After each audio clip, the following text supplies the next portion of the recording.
This is Pat Sheridan from For An Autopsy, and you're watching DaBelly.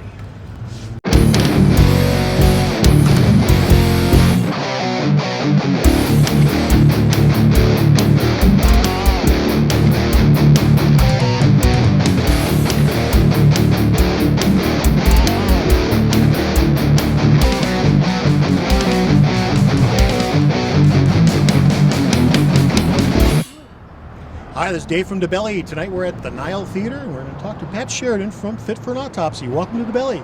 Hey, thanks, man. How are you? Doing well. We've been chatting here a little bit before the camera came on, having a good time talking about your new record, The Great Collapse. Tell me a little bit about it. It's about to come out. I don't know. We're pretty excited. It's definitely a For An Autopsy record. We've tried some new things and tried to establish a little more of the sound that we went for on the Depression sessions.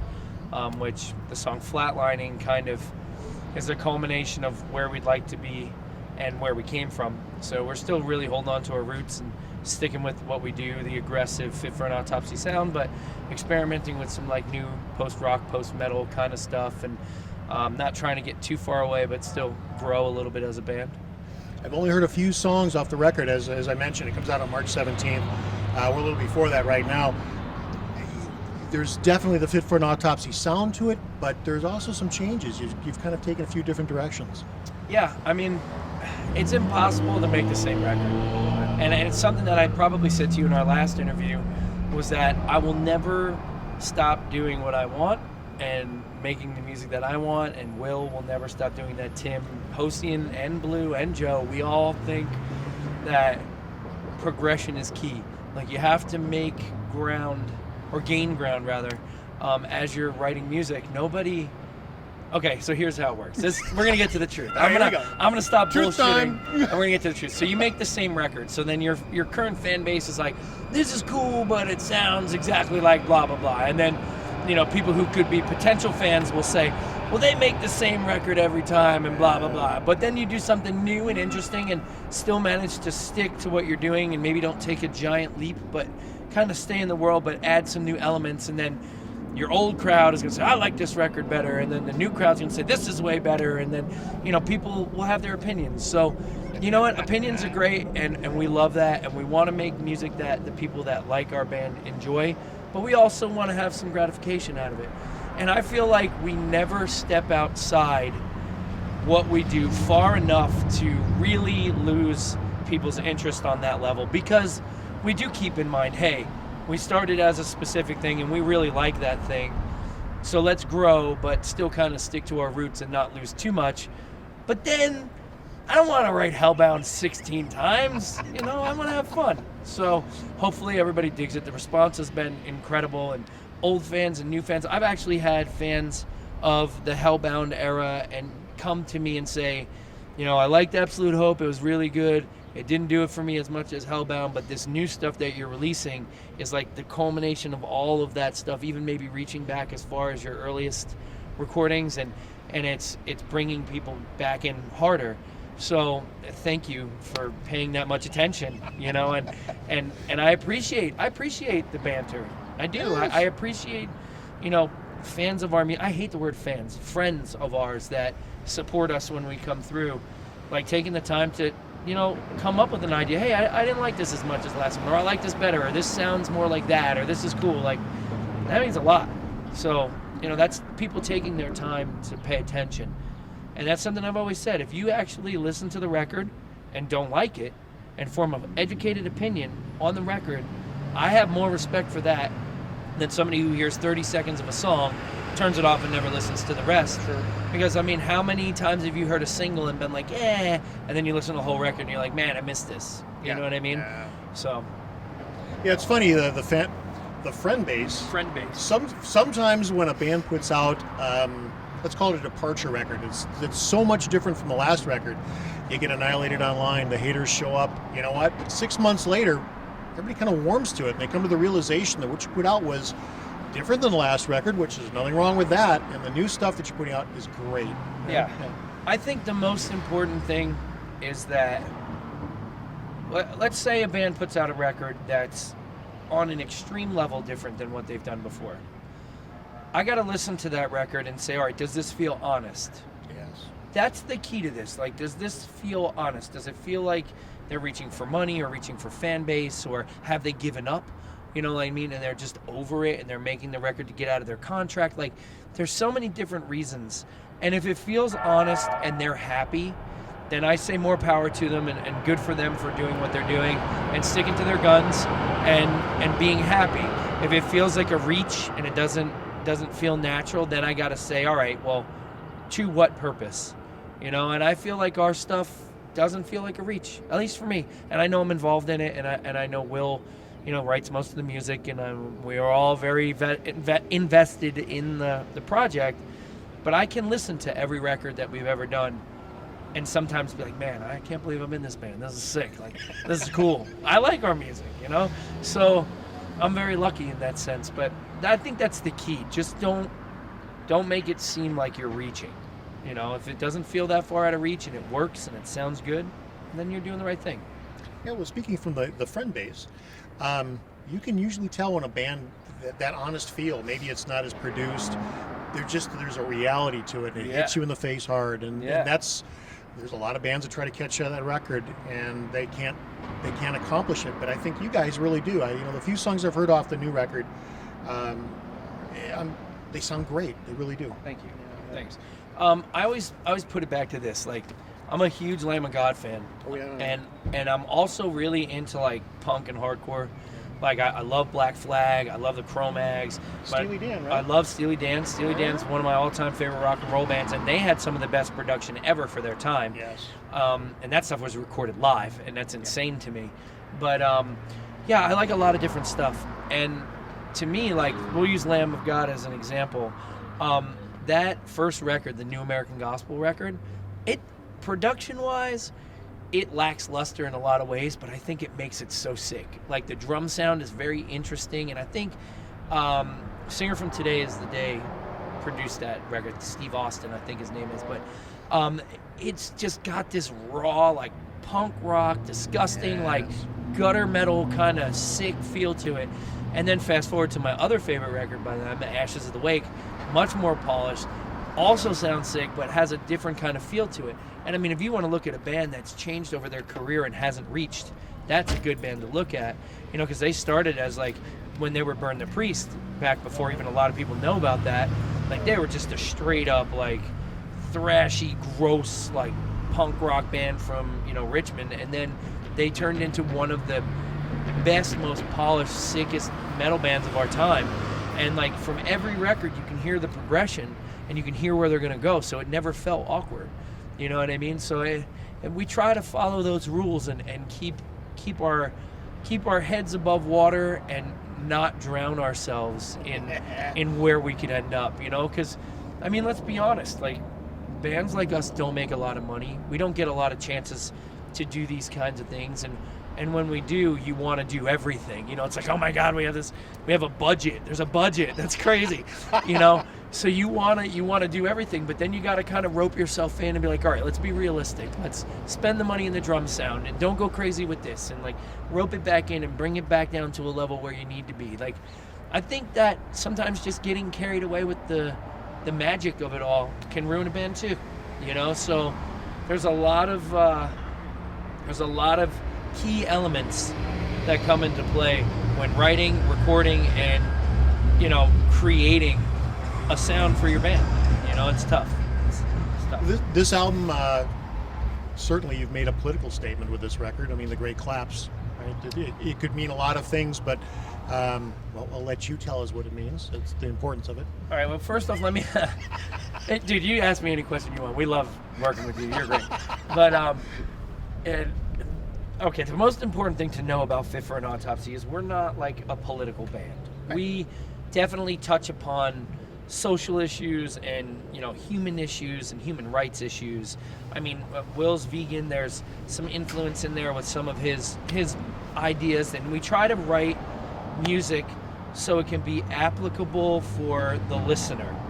So if I am involved in writing a song and the listener hears the song and they say, okay, this song is great, I get it, it means this, this, and this, and then I'm like, yeah, you're right. That's the whole purpose of that song for me, and that's what it means.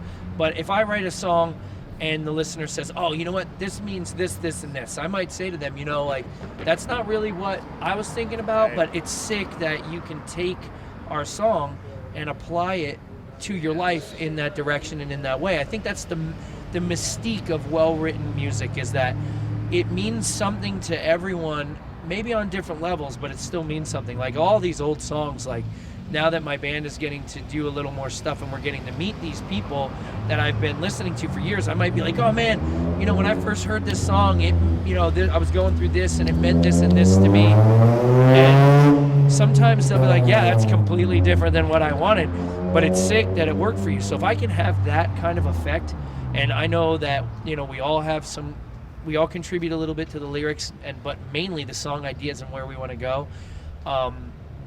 That's great, you know. And you know, we got a lot to say and we want to send a message, but you know, the message doesn't always have to mean exactly the same thing to everyone, and not everybody has to like it, you know. And that's also the great thing, you know. You can change the channel, so that's great too. You know what I mean? No, that's totally it. And I think you're almost cheating friends a little bit by telling what a song's about, because they're lacking that process of actually listening to it and going through the, you know, discerning what's going on with it and what you meant. Well, we have a couple songs like Thank You Bud Dwyer is about, there was a politician from Pennsylvania who took his own life because people that he worked with created a scam and centered him, and he was a good, honest man. It's a great story if you get a chance to read about it. I think he was a treasurer, and basically they stole a bunch of money and it all fell on his shoulders, and he proved them innocent and took his own life on live television. So we wrote a song about that, and a couple bands have touched upon that, but it felt important enough to us to do it. And then we have the song Heads Will Hang, which kind of is loosely based around the idea of people's response to the refugee crisis, and what would happen in the States if people fell into that same kind of thing, like losing their home, not being able to take care of their family because of decisions of their government and the political system, which is a pretty deep thing, but that's kind of very loose, you know, interpretation. And then we have a song that's going to release soon called Black Mammoth, that's about what's going on in South Dakota, or North Dakota with the pipeline. Sure. Standing Rock is where it's happening. And, you know, just kind of what's going on there. And it's very loose interpretations. It's just, we hear about things in the news and very interesting things that we think we should be touching upon and maybe using as a way to create. And then we write these songs, and it's not always like, hey, this is happening and blah, blah, blah, but it's kind of just in our interpretation of that. And then whatever somebody takes from it is great. You know, maybe they'll listen to the song or read the lyrics to the song and apply it to something that happened in their life. And then at that point, you're doing them a service because you're making people feel like they can connect with you as a band. Sure. That's the most important thing, is that people can connect with the music. So, I don't know. You find that a little unnerving when the fans sort of dig deep and they analyze all your songs and they walk up and they start hitting it on the head for you. They know you so well, although you don't know them at all.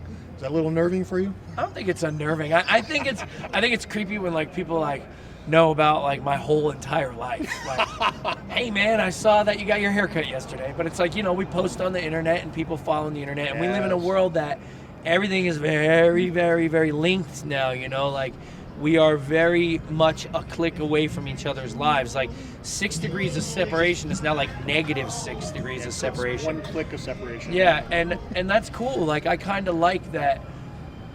I have a son and a wife, and I'll be out on tour and I'll have people come and be like, oh, I saw it was your son's birthday yesterday or the other day, and now you're on tour. It's, you know, it's really great that you managed to get back home to see your kid and blah, blah, like things like that. Like that kind of hits home for me because people realize the sacrifice that's involved with everyone who goes on tour, all of these bands on tour. But it's also, it can be a little interesting. Like it's a weird feeling. Like nobody ever gave a crap about me before, you know what I mean? Like, and nobody really gives a crap about me now. So it's just kind of weird when people know, you know, and thank you for paying that much attention to us, because that's kind of like a showing on the importance of what we're doing, you know, and that's cool too. music has been like a savior for me. So to be someone else's hero in music is how I should have put that, is kind of impressive to me, because I'm just a dude from New Jersey that's in a band full of guys that, you know, sometimes, you know, make me look better than I am. You know what I mean? So it's coming to a venue near you. Yeah. No, I mean, it's pretty cool, man. It's an interesting lifestyle, and it's interesting to see how people really are influenced by what you do. You know, I had a guy come to me at a venue a couple weeks ago, and like, he had a couple of drinks in him, and he was a little tipsy, but he expressed to me, like, with almost tears in his eyes, like, how important heavy metal music is and how it saved his life. And, you know, people say a lot of stuff about metal kids being weirdos and, like, all these crazy things and, like, moshing and all this stuff, but, like, you hear stories about, like, other music types, like some dude gets his boot or his shoe stepped on, and then a fight breaks out and somebody gets beat up or shot outside a venue. And in this place, these kids can beat the hell out of each other for hours and then shake hands and hug and leave at the end of the night and get something out of that. So, I mean, as much as we are weirdos as metal guys, like, there's just this really strong community and link to each other, and it's just nice to be, you know, considered somebody who's doing something cool within that world, you know. So, all right, you mentioned the video, and it looks great. There's some great production value to it. I thought the video looks great. I mean, that's the short of it. I also watched your playthrough of it, and I'm very impressed with the guitar tones you're getting, and that riff in that song is just awesome. Tell me about how that song came together. Well, like I mentioned before, when we were writing that song, it was during the inspiration from that song and the video came along during the Syrian refugee crisis, and there was so many people forced out of their homes and so many people forced into these uncomfortable situations. Not bad people, just regular people, mothers and fathers and children with no food, no water, no place to sleep, you know, war-ridden areas that are getting forced into other places. So there was such a negative response to that. And so many people were like, keep those people away from us and don't let them in our country and blah, blah, blah, and all these things. And like, it was kind of shocking to us to see a nation that's based on immigration and a nation that's based on, you know, give us your poor, give us your time, and now keep them away because we don't know who they are and we're scared of them because of the way the media portrayed everything. So that was a big thing for us. So then we sat down, and Will came up with the idea of writing a song that kind of loosely references that, in the idea of what would you do if everything got taken from you. So if you watch the video, it's a mother and a father and her son, or their son, you know, living the American dream. They got a nice house, they're playing with toys, there are all these nice things, and then as it goes on, those things get stripped from them. There's a war and they get separated, and then the kid's in the hospital with the doctor, and the doctor gives him the toy that him and his father were playing with in the beginning. So then it's the idea of the doctor taking the place of the kid's parents, and there's a lot of little nuances in there that maybe people don't pick up on. And, you know, Will is a big part of me having a little bit more social reference. Like, he's really in the know with a lot of these things, and he's really taught me a lot. So when we did that, it felt a little risky, but I think it came off really good. Like, so like the idea of it is we're very safe as people. You know, we live in a very safe place. There's never like a huge war here. Like, it's not like other places where people are getting shot at every day, you know? So when people react in a negative way to other people's suffering, and there's no real human feeling about that, and they don't take the time to think about it, that's kind of a dark place to be. Agreed. And very scary, because if we don't care about each other, then what's the point of doing any of this stuff, you know? So, like I said, we try not to stand on a pulpit and yell at people and be overly political, but that's how we get these ideas for the music. I mean, there's so much going on in the world today that if you're not applying it to the music, that you would be lying to say that it doesn't influence you in some way or another. So that was where the song concept came. As far as the riffs go, that's one of Will's children. Like, that song is one of his babies, you know, and he's something about that guy, he can knock out a record in a half an hour. Like, he's just so good at writing music, and we're so lucky to have a guy like Will in our band and helping us write that kind of stuff, that it's kind of like a blessing and a curse at the same time, you know, because you want to contribute a little bit more, but it's also like he writes the sickest songs. Yes. So like, how do you argue about a gift? You know what I mean? Exactly. So yeah, so that song's really good, and we don't want to push the political side of it too much. We also want people just to enjoy it for the music that it is, but there is a message there, you know, and I think it's a pretty good message. You know what I mean? Yeah. So, As we talked before the camera goes on, quite often there's a lot of bands out there doing political songs right now, and from my perspective, I like it when a band forces the audience to ask their own questions. Okay, give them a little detail, give them a thread of something to look at, but ask your own questions, come to your own conclusions. So. yeah, sure. I mean, let's use that video for example. Like, maybe there's a kid out there who, you know, family had like a great life, and then, you know, the company that the parents worked for got stripped of their jobs because they were sending their jobs overseas, or, you know, getting rid of work or whatever. You know, maybe the company folded because the economy is so bad.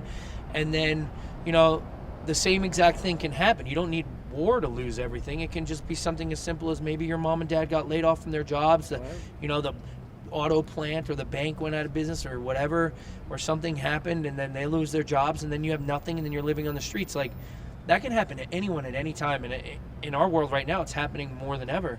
You know, so that's the thing. Like, there's a thing there that this same thing, it's like, it seems like the overtone for the interview is the connection that people get from things, and I agree with you completely. You know, maybe it doesn't mean the same exact thing, maybe they only need one detail of it to create those questions, but, you know, as long as the questions are being asked, that's the most important thing. Yeah, they make that connection. Yeah. So you're out on tour. This is a surprise to everybody. They're out on tour. We are out on tour. We are. Tell us about how the tour's going. Tour's sick. You know, every band on the tour is awesome. Invent Animate, we know those guys from recording with Will and the guys at the Graphic Nature Audio. And then Fit for a King, like, those guys are a sick band. We've kind of buddied up with them a couple times, and we really like that band. And then Amur's great. They got a new record out, and they're crushing it right now. And, you know, after the Burial, I mean, they got a new record. They got a bunch of new stuff. They're just doing a bunch of things. And, you know, it's good to see that band still plugging away and killing it every day. So it's a great tour. Numbers have been awesome. We're getting amazing response from the people who are coming out to see us. And I got literally zero complaints on this tour. Everyone's cool. Everyone's professional. On and off the stage on time. The people coming out to the shows are great. Even the TM is awesome. So it's a really good tour so far. That's excellent. What else are you going to be doing this year? I mean, you got a record just coming out. We do. March 17th, Great Collapse drops. There it is. You know, pre-orders are up and available right up until the 15th of March. If you want to grab it then, you can get it at a show. You can buy it in your local retailer, all that stuff, but I'll stop plugging it now. And then after this tour, there's a couple of options, but I think we're going to be putting together a small headliner with a couple of really cool, interesting, different bands than we've ever toured with. Like, we want to bring out something a little different. And then after that, we're going to Europe, excuse me, for I think about a month. We're playing a bunch of festivals. We're playing Wacken Open Air. We're playing Summer Breeze. We're doing a ton of different, like, bigger festival shows. And then in between those shows, we're doing a small headliner. And then we're going to be picking up a few dates with a band called Architects. And we're super excited about that. Can't wait to get over there and do that. And then we come back, and there's some talks about doing another U.S. tour, maybe about a month after that, us getting home. A pretty good size U.S. tour, which can't give up any details on, but it's something also a little different than our normal. And then it looks like Australia in either December or January. Wow. So we're busy. You know, there's no breaks. And my wife is ready to strangle me, but, you know, it's good. Busy is good. It pays the bills. So Yeah. I want to thank you tonight, Pat, and thank you for taking time with us. We appreciate it. Listen, man, you guys have been great to us, and we really do appreciate everything. And we're in a different place now, man. Things are great. So thank you so much for all the help. Yeah, thanks. All right, that's it. Thinking my lips is what's on walls.